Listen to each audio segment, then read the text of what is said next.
নমস্কার বন্ধুরা, তো আজ আমি বানিয়ে নেব টমেটো রাইস ফ্রাই। তো টমেটো রাইস ফ্রাই বানানোর জন্য প্রথমে কড়াইতে আমি দিয়ে দিয়েছি পেঁয়াজ একটা বড় সাইজের কেটে করে, আর এর মধ্যে দিয়ে দিলাম আমি টমেটো দুটো মতন বড় বড় সাইজের কেটে করে, দিয়ে ভালো করে আমি এটা ভেজে নেব। প্রথমে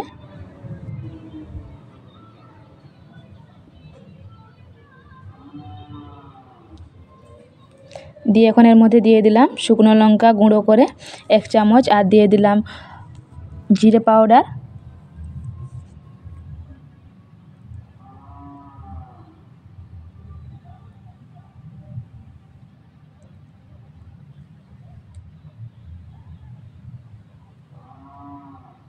আর দিয়ে দিলাম হলুদ পাউডার 1 চামচ,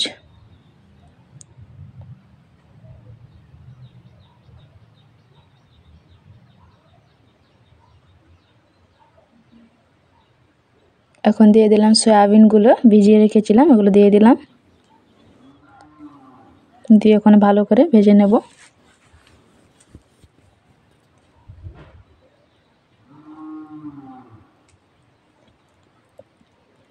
জল বেরোচ্ছে, টমেটোটা পুরো গলে গেছে।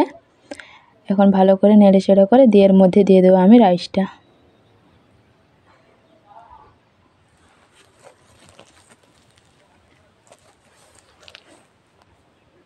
দুপুরের ভাত এরকম সব বিকেলবেলায় কিংবা সন্ধ্যাবেলায় এরকম করে বানিয়ে করে খেতে পারো তোমরা। আমি তো দুপুরের ভাতগুলো বানিয়েছি এরকম সন্ধ্যের সময় রাত্রে খাওয়ার জন্য। তো ভাতগুলো দিয়ে দিলাম, ভাতটা দিয়ে করে ভালো করে নাড়াচাড়া করে এটা শুকনো শুকনো করে নামিয়ে নেব।